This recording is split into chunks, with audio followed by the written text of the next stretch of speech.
রাজধানী আশকোনা হজ ক্যাম্পে রয়েছে হজ যাত্রীদের ভিড়। সেখানে ইমিগ্রেশন সহ প্রয়োজনীয় সব কার্যক্রম সম্পন্ন হচ্ছে। আরও জানবো সহকর্মী আল কাসির সেখান থেকে আমাদের সঙ্গে যুক্ত আছেন। কাসির, কেমন দেখছেন ব্যবস্থাপনা, জানাবেন বিস্তারিত।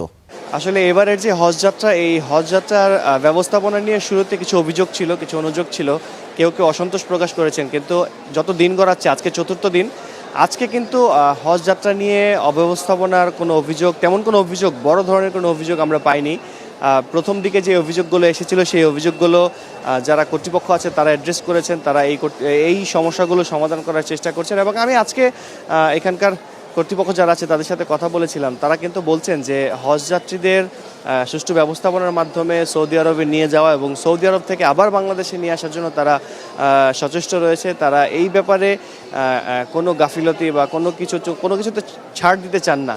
তবে যদি কিছু অব্যবস্থাপনা থাকে, কিছু ত্রুটি থাকে, আসলে এত মানুষের ম্যানেজমেন্ট, এত মানুষের আয়োজন, সেখানে কিছু ত্রুটি আসবে, কিছু অব্যবস্থাপনা আসবে, সেগুলো আসলে সহনশীল পর্যায়ে নেওয়ার জন্য তারা অনুরোধ করছেন। এবং তারা বলছেন যে এই কাজগুলো বা এই সমস্যাগুলো যদি বড় আকারে না ঘটে, সেজন্য তারা আছেন এবং তারা যে কোনো সময় যে কোনো সমস্যার কথা তারা শুনবেন।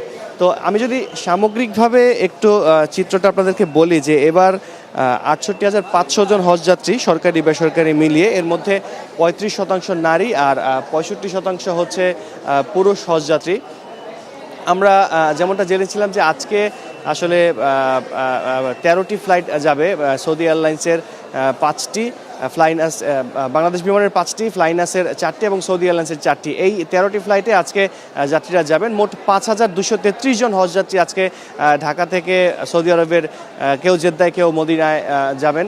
তো এই যে যাত্রা, সেই যাত্রা কিন্তু আজকে মধ্যরাত থেকে, অর্থাৎ 12টা 45 মিনিটে যেই ফ্লাইট ছিল সৌদি এয়ারলাইন্সের, সেই ফ্লাইটের মাধ্যমে শুরু হয়েছে এবং সব মিলিয়ে সবশেষ ফ্লাইট আজকে 1টা 5-এ, রাত 1টা 5-এ যেই ফ্লাইট আছে, সেই ফ্লাইটের মাধ্যমে কিন্তু চতুর্থ দিন, অর্থাৎ আজকের হজ যাত্রা শেষ হবে।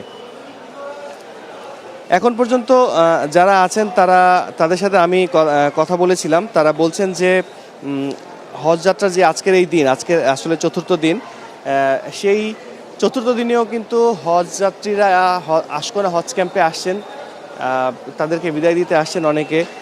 সকাল থেকে আমি দেখেছি যে প্রিয়জন পরিজন যারা আছেন, তাদের হজযাত্রীদেরকে পরিবারের সদস্যরা বিদায় দিতে এসেছেন এবং তারা এখানে, হজযাত্রী যারা আছেন তারা এখানে বসে দোয়া দুরূদ পড়ছেন। হজের যেই প্রস্তুতি, যেই আনুষ্ঠানিকতা বা যেই প্রস্তুতিগুলো রয়েছে ঢাকা থেকে সৌদি আরব যাওয়া পর্যন্ত, সেই প্রস্তুতিগুলো তারা এখানে নিচ্ছেন এবং কেউ কেউ এখানে বসে আমি দেখেছি দোয়া দুরূদ পড়ছেন। হজের যেই ধাপগুলো আছে, সেই ধাপগুলো একবার করে স্মরণ করে নিচ্ছেন। তো এই ছিল আশকোনা হজ ক্যাম্প থেকে আমার কাছে সবশেষ। কাসির, আপনাকে ধন্যবাদ। দর্শক, আশকোনা হজ ক্যাম্প থেকে আমাদের সঙ্গে যুক্ত হয়ে এখনকার পরিস্থিতি জানাচ্ছিলেন আল কাসির।